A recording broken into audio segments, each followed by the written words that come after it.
Welcome back to another crochet tutorial with Cozy Rosie UK, and today I'm going to be sharing with you my super cute table runner pattern.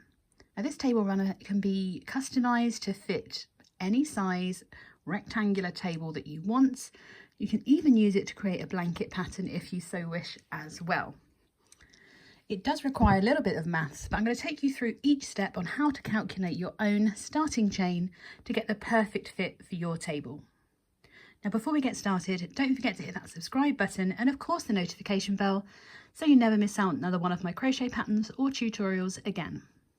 Now I'm going to start by sharing with you what materials I'm going to be using for my table runner, and then I'm going to go into the maths. So to give you an idea of the amount of yarn that you're going to require, head on over to the link in the description box where you'll find all of that information. Now I'm going to be using some of my favourite cotton blend. Now this is from Hobbycraft, and I do have to declare to you that I have purchased some of this using my staff discount. I am a store associate and an artisan for Hobbycraft. It's not why I'm recommending this yarn to you. I've used it since before I worked there, which is why this ball has not been purchased with my staff discount. It was just in my stash. Now this yarn is marked as a DK weight yarn. I beg to differ. I find it closer to a lightweight worsted and kind of in between that DK Aran weight size.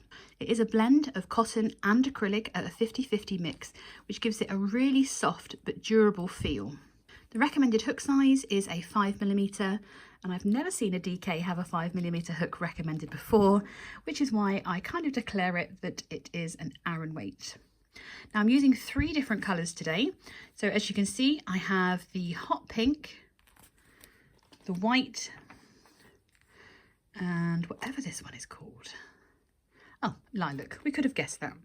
And the reason I have 3 colours is I'm going to be changing colour in every round. Even though it's a rectangle, we are still going to be working in the round.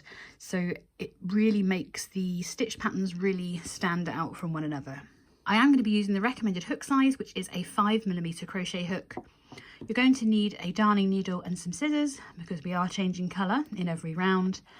And the reason that I have my tape measure here is because the next thing you need to do is go and measure the space you want to fill your table runner with. Unless you want it to be the full length of your table, you're going to need the width and the length of your finished table runner. So the table runner size that I'm making today is going to be 30 inches long and 12 inches wide. And I already know what my starting chain is because this is my favourite size of table runner to make. If you do want to transform this into a blanket, you can find the starting chain details over on my website, where you can find the written pattern and some suggested starting chains as well. I'm only going to be giving you the instructions for this size, which is a 30 by 12 inch table runner. So if you need any different stitch counts or starting chain amounts, head over to the link in the description, but I am going to give you the instructions on how to calculate your own starting chain based on the length and the width that you want your finished project to be. There is some maths calculations that you can do to formulate and work out your own starting chain length. As I've mentioned, all you need is the length and the width of the finished size of the project you want to make. So if you're looking to make a 90 by 50 blanket, that's all the information you need. You can do this in either inches or centimetres. Just remember to make a note of which measuring you're using. So for this example, I'm going to use the finished size of the table runner that I'm showing you today, which has a finished length of 30 inches with a width of 12 inches to create our rectangle. So we were going to be doing 30 minus 12 gives us a total of 18 inches for the length of our starting chain. Because of the way that the rectangles grow, we're going to be adding on width and length with each round that we make, which is why it's hard to guesstimate where your project's going to finish if I just give you a starting chain. So instead, we're going to make a chain that is long enough to be the starting length that we need. So we're doing 30 inches for the length minus 12 inches for the width, which gives us a length of our chain that we need to be 18 inches. As I said, you can calculate that on any length or width. You just need to make sure that that result that you get from taking the width away from the length is the length of your starting chain. gather your materials and let's make our starting chain of 18 inches. We're going to start by making a slip knot and placing that onto our hook. And then we're going to make a chain for the length of 18 inches, or for the inch amount that you got from taking the width away from the length of the project you want to make. I'm going to estimate we're going to need maybe 54-ish chains. I'm going to measure when I get to that amount. So just yarn over the hook and pull through and repeat that until you have a starting chain that measures 18 inches. You will also need to note how many chains you make, because we need to check that that number is divisible by the stitch count that we need for this pattern. So make your chain that measures 18 inches and I'll meet you in a moment. So I've made my chain of 66 because 54 was not long enough, and I'm just double checking my measurement. I'm just running it down my tape measure, put it over the top, it's always a good thing.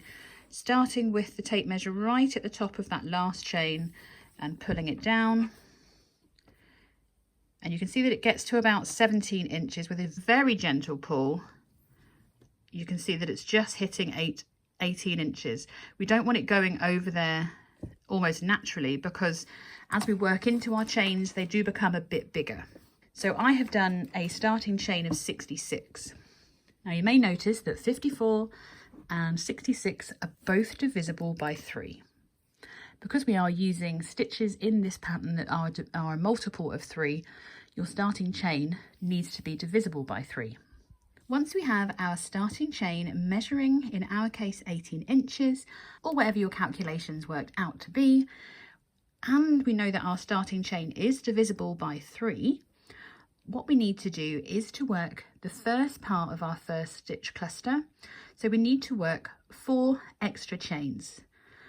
So I've got 66 plus 4, giving me a total of 70. So we just yarn over and pull through 4 more times. 2, 3 and 4. Now this chain 4 counts as our double crochet and a chain 1. We then yarn over the hook because we're going to work 1 double crochet into the 5th chain from hook. So we count down 1, 2, 3, 4 and 5. There's our 5th chain. So we yarn over and we're inserting our hook into that 5th chain from hook to work our double crochet, and we've created our first V-stitch here. We're then going to skip the next 2 stitches before yarning over and working a double crochet into the next chain, a chain 1 and yarn over, ready to work a second double crochet into the same chain that you worked that first one. We skip 2, yarn over to work 1 double crochet, a chain 1 and another double crochet into that next chain. We're going to repeat this all the way down until we have just 2 chains remaining. So we skip 2, 1, 2 and work our V-stitch, which is 1 double crochet, a chain 1 followed by another double crochet. Skip 2, working our V-stitch into that next chain. So 1 double crochet, a chain 1 and another double crochet. We're going to repeat that all the way down until we have just 2 chains remaining, and I'll meet you there. So once you have just your 2 chains remaining, we're going to work our first 2 corners. We're going to skip the next chain, working into that last chain next to our slip knot, without splitting the yarn, working our V-stitch, so double crochet, chain 1 and then a second double crochet into that same chain. We then chain 3, 1, 2, 3, and then we work a second V-stitch into the same chain. So double crochet, chain 1 and another double crochet. We're then going to add in our next corner by making a chain of 3, and working a third V-stitch into that final chain. So double crochet, chain 1 and another double crochet. We're then going to place one V-stitch. You'll notice that you've automatically rotated to work on the other side of your beginning chain, and this is what we're going to do for the remainder of round 1. We're going to be working one V-stitch into the chain opposite the V-stitch on the other side of our chain. So with our corner complete, this is the next chain we need to work into. So we're going to be placing our V-stitches, so double crochet, chain 1 and another double crochet into the same spaces all the way down our chain. We're skipping those 2 in between, for those of us who are sticklers for the written pattern.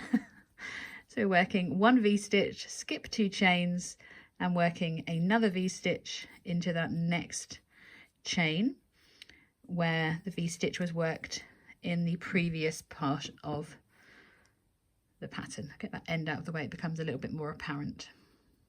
So continue to repeat that all the way down and I'll meet you for our final corners.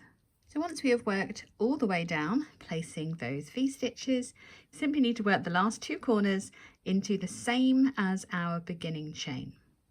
So for our corner, we're yarning over and inserting to work that first V-stitch, so double crochet, chain 1 and another double crochet. We then create our corner with a chain of 3, 1, 2, 3. We're then going to place another V-stitch into the same space, working a double crochet, a chain 1 and another double crochet. We make our chain 3 for our next corner, and then we're going to be slip stitching to join into our beginning chain so that we leave that last chain at the top for our chain 1 space. And that creates our other corner. For neatness, I'm going to fasten off by slip stitching into the next chain 1 space. And then I'm going to slip my yarn and just pull through to secure. So at the end of round 1, you should have 48 V-stitches and 4 chain 3 spaces to make your 4 corners. Going into round 2, I'm doing my cheating way of joining my yarn the same way I do for my granny squares, just because it makes my life a lot easier and quicker. I'm going to join in any of my top corners. So I'm inserting my hook from the wrong side through to the front, and I'm simply pulling through my tail, ready to knot it to my project. Now I'm making sure that this knot will be in the far edge of the corner, because then we can go straight into round 2. I'm going to insert my hook into that corner as normal, bring it through to work a chain of 4. So that's 1, 2, 3 and 4. Now this chain 4 counts as our first double crochet and our chain 1 of our first V-stitch in this corner. We're then going to work a further double crochet to complete that V-stitch, and we're going to work a chain of 3. We're then going to work a second V-stitch into this chain 3 space. So we do a double crochet, a chain 1 and another double crochet. So this creates an increase in our corner whilst helping to keep its shape. Move those tails out of the way. Oh, no, move that tail out of the way. We still need to work over this one. We're then going to work one V-stitch into each of the chain 1 spaces across. So we're working in between the V-stitch into the chain 1. You can see that my join here is where my chain 1 should be. So I'm going to work over that as we work the next V-stitch into this chain 1 space. So it's just that double crochet, a chain 1 and another double crochet. going to make sure I can neaten that up a bit. Oh, where's that tail gone? There we go. And we're going to be repeating this all the way down to our next corner. So we skip the next 2 stitches, working into that chain 1 space, placing another V-stitch. So double crochet, chain 1, and another double crochet. We're going to continue to repeat this all the way down, working our V-stitches into those chain 1 spaces, and I'm going to meet you for our next corner. So once we have worked all the way down to our next chain 3 space, we're going to work our corner into here again. So we're yarning over and working 1 V-stitch, double crochet, chain 1, and a second double crochet. We then chain 3 before we work another V-stitch into the same chain 3 space. Double crochet, chain 1, and another double crochet. We're going to work a V-stitch into that next chain 1 space. So just 1 V-stitch into that chain 1 space. Before we work into the next chain 3 space, placing that corner again. So we're working a V-stitch, so double crochet, chain 1, double crochet. Then we make our chain of 3 to create our next corner before we work another V-stitch into the same chain 3 space. This creates our corners in the same space that we need them to be. So from here we're going to be working our V-stitches into those chain 1 spaces all the way back down to our next corner. So continue to work 1 V-stitch into each of your chain 1 spaces, and I'll meet you down at the end of round 1 to complete our final 2 corners. Once we have worked all the way back down to our next corner, we are going to be working our V-stitch, then a chain of 3, and then another V-stitch into that same chain 3 space. We just need to place 1 final V-stitch into the remaining chain 1 space before we join to the top of our 3rd chain to join the round. I'm going to slip stitch into my chain 1 space and across the next stitch before finally slip stitching into that next corner before fastening off. So at the end of round 2 you are going to have 56 V-stitches and still have your 4 chain 3 spaces. For round 3 we are going to be repeating round 2, so I'm going to join my next colour on and repeat round 2, and I will meet you in a moment to carry on with round 4, where we're going to be changing to a different stitch. So I've just finished my last V-stitch in round 3, adding on my 3rd colour. I'm just going to slip stitch into the corner by going into the next chain 1 space, into the top of the next stitch, and then finally into the corner, ready to fasten off. So at the end of round 3 you should now have 64 V-stitches and 4 chain 3 spaces where our corners are. Now for round 4 we are changing our stitch pattern up a little bit, setting up for a little bit more intrigue and interest in our table runner. So I'm going to attach my 3rd colour just by tying that on in the corner. No, I shouldn't. Now our corners are going to remain the same for this round and then a little bit different for round 5. So for round 5 we're going to work our chain of 4, which counts as our double crochet and our chain 1, and we're going to work our V-stitch corner as normal. So we do 1 V-stitch with our chain 4 and a double crochet.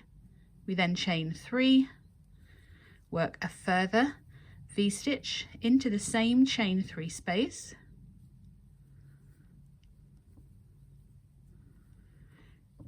Before we're going to mix it up a little bit. Now, I am a huge fan of any stitch that's worked in a multiple of 3, but we're going to be adding in the granny cluster, which is a 3 double crochet cluster. We're not placing it into the chain 1 spaces.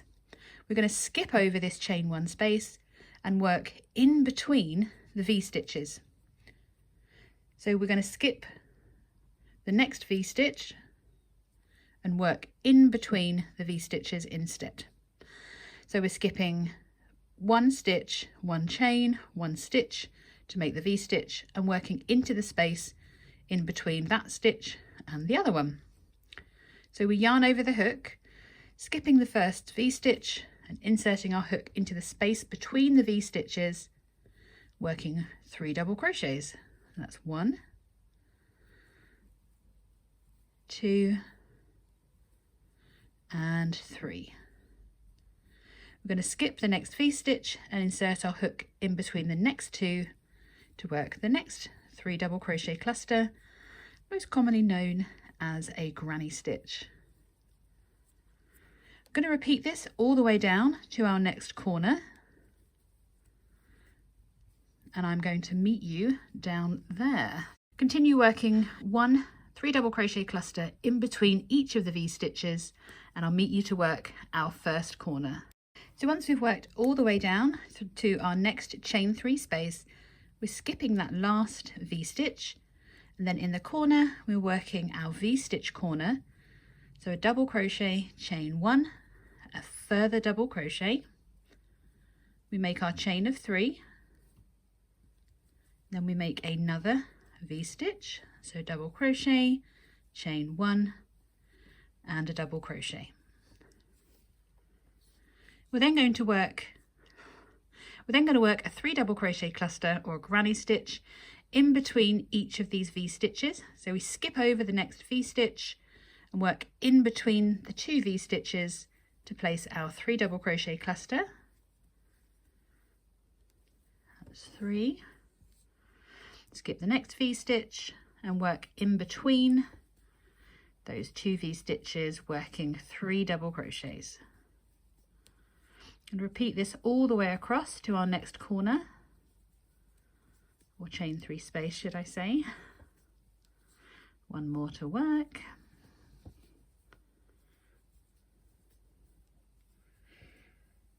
We skip over that last V-stitch into our chain 3 space to work our V-stitch corner. So double crochet, chain 1 and a double crochet.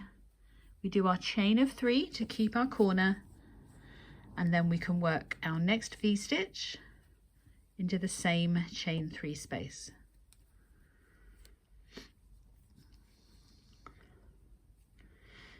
Just love how it changes the way those stitches look.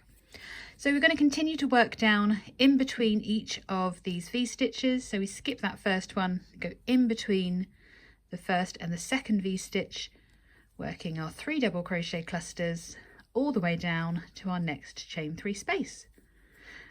So I worked down the other side of my table runner, back to the next chain 3 space, skipping over that last V-stitch, ready to work a double crochet, a chain 1 and another double crochet. Do our chain 3 to keep that corner space before working another V-stitch into that corner. Just going to work our last few double crochet clusters in between those V-stitches. We're working those 3 double crochets all the way back to the beginning of the round. So I'm just working in between my last pair of V-stitches with my 3 double crochet cluster. All we need to do is to join to that third chain, and I'm going to of course slip stitch over into the corner by going into the chain 1, into the stitch, and finally into that chain 3 corner space, ready to fasten off. You may be thinking, my Fiona, that pink is very bold, but don't worry, we're going to be covering up some of this pink with our next colour and into our next round. So first let's do a quick stitch count check. So at the end of round 4, you should have 8 V-stitches, 4 chain 3s and 63 double crochet clusters. Our stitch is changing again, and this time for round 5 our corner is changing too. I'm just bringing through my next colour and tying that on, and then we are ready to start round 5. So for round 5 we're going to start by making a chain of 3 and working a further 2 double crochets into that same chain 3 space. The chain 3 counts as a double crochet, so this creates a 3 double crochet cluster. We're then going to make a chain of 2 and work a further 3 double crochets into the same chain 3 space. So that's 1, 2 and 3.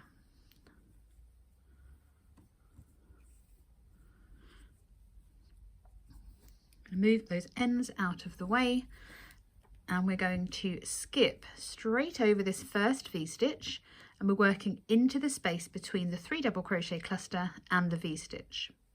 But we're going to be making a granny spike stitch, taking the spike down to the middle of the V-stitch from the previous round.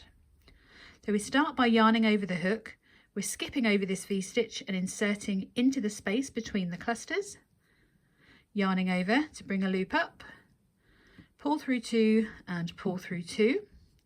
We then make a spike stitch, so we yarn over the hook, and this time we're inserting into the middle of the V-stitch from the previous row. So we yarn over the hook and insert into the V-stitch, so not into the stitch but the space below.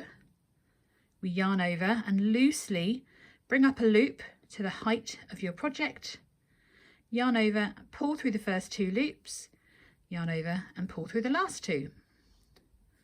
We're then going to work back into the same cluster space that we did the first part of this stitch as.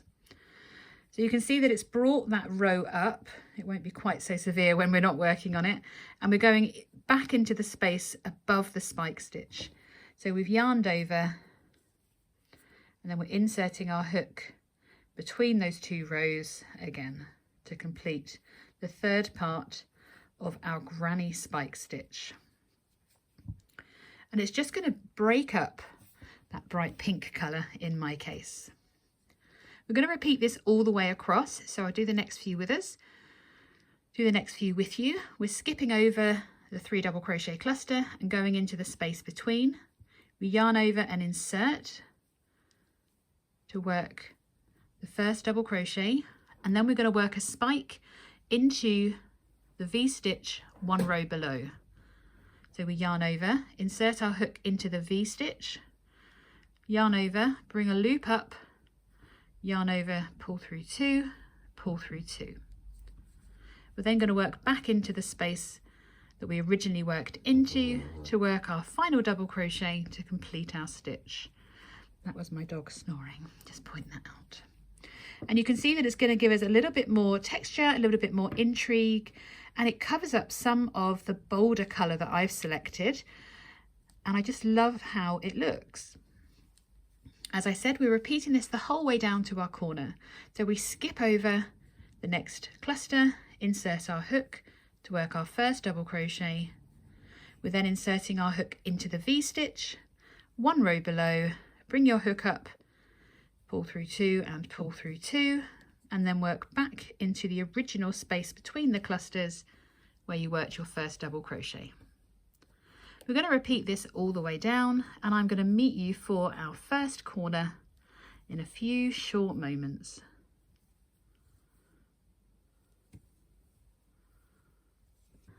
So I've worked my way down to my first chain 3 space, and we're working a 3 double crochet cluster. So 1, 2 and 3 double crochets, a chain of 2, and then a further 3 double crochets into the same chain 3 space. We're then going to continue our pattern by working in between the clusters, working a double crochet, that spike stitch into the middle of the V-stitch from the previous row, and then the next double crochet, and repeating that across to the next chain 2 space.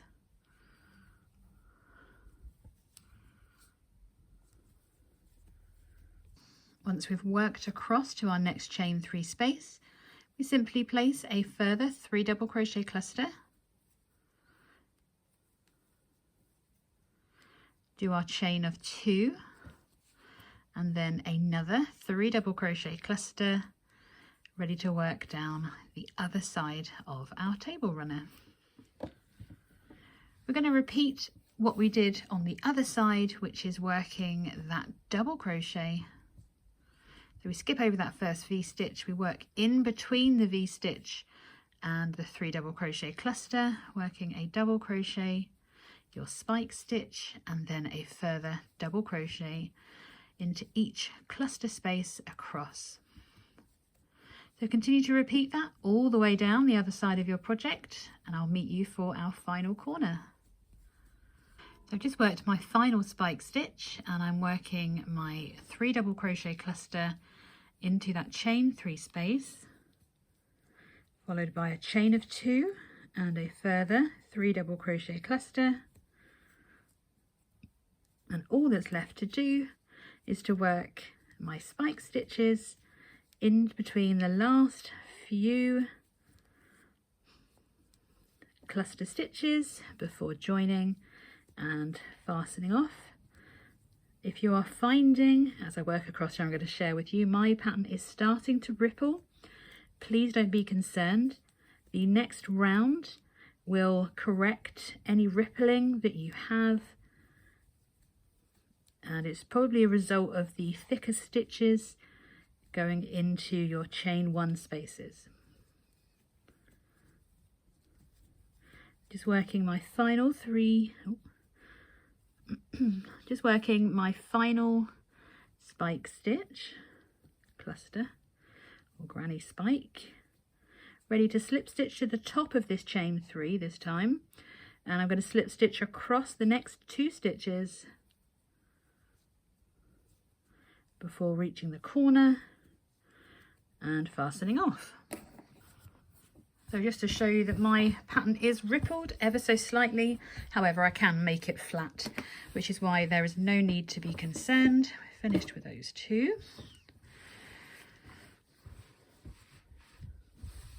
It's probably just the way I've worked my stitches a bit tightly for my spikes. Don't you just love how this is turning out? It's absolutely beautiful. So at the end of round 5, you should now have 64 3 double crochet or granny spike stitch.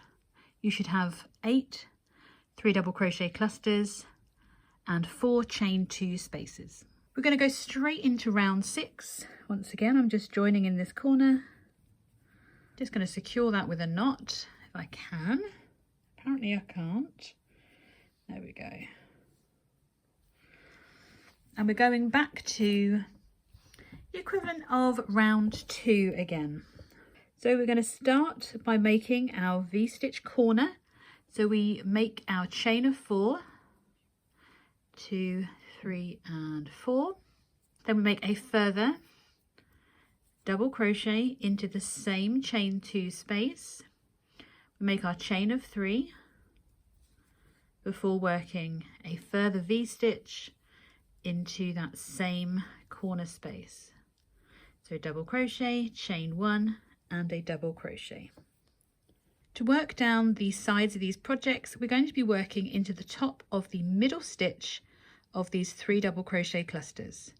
So we're yarning over, we skip 1, insert our hook to work our V-stitch. So a double crochet, chain 1 and a further double crochet. We then skip 2 stitches before working into the top of that spike stitch, ready to work a further V-stitch. Double crochet, chain 1 and a further double crochet. We're going to repeat this all the way down, working our V-stitches into the top of the stitch that's got the spike in it. So the middle stitch in our 3 double crochet clusters. You can see it a bit better there. So it's all in line as it has been before. Work that all the way down to your first corner and I will meet you there. So already you can see that that first side has straightened out with no rippling. Sometimes we've just got to have faith. Now I did work my last V-stitch into the 3 double crochet cluster, just into that middle stitch there. If you haven't, just need to work one last V-stitch into the middle of that 3 double crochet cluster, and then we are ready to work our normal V-stitch corner again. So working a V-stitch, that double crochet, chain 1 and a further double crochet all into that chain 2 space, make a chain of 3 before working another V-stitch into that same corner space. We're then going to continue to work our V-stitch into the top of that middle stitch of the next cluster. So with this one we've just skipped 1 stitch, there's our middle, and then we're skipping all the way over to here to work on top of our spike with our V-stitches. Repeat that across to the corner and I will meet you for our next corner. Again, I've worked into the top of that middle stitch of the last cluster, ready to work into my corner, working my V-stitch. Oops. A chain of 3 and another V-stitch into the same corner space. Ready to work back down the side again. So we're going to repeat that all the way down, working our V-stitch. We skip the next, work our V-stitch into that middle stitch of our next cluster, and then we're going to be working into the top of the spike stitch. So we skip 2 and then work into the next. We're then going to repeat our corner again in that last corner before making our way back around, working into those middle stitches, and I'm going to meet you at the end of round 6. So I'm just joining to the 3rd chain to finish round 6. Of course I'm slip stitching into that chain 1 across the top of the stitch and into the corner before fastening off. And this is where we stand. See how much flatter our pattern is? I knew it would be. It's the joy of maths. If, like me, you're working up a 12-inch wide table runner, we are simply going to be repeating rounds 2 to 6 again. Of course, everything is time stamped for you as always. You can head back all the way to round 2 in the chapters here. Of course, we're going to be changing colour in every row, which is going to change the order in which you work your colours this time. So I finished my round 11 and I worked that in my white colour, and I was going to show you how to add an edging on. I don't feel that this pattern needs an edging. The final round of V-stitches just looks so gorgeous that I have tried various edge stitches, and I actually feel that it takes away from the beauty of this table runner. Now I am going to give my table runner a bit of a block. The way that the stitches are worked into the middle is causing my table runner to pull in a little bit, but I think we can agree, if I move everything out of the way, that this is one exceptionally stunning pattern. If I do say so myself. I really hope you've enjoyed this tutorial. I've certainly enjoyed showing you how to make it. I hope you're loving your table runner as much as I love mine. I will see you in the next video.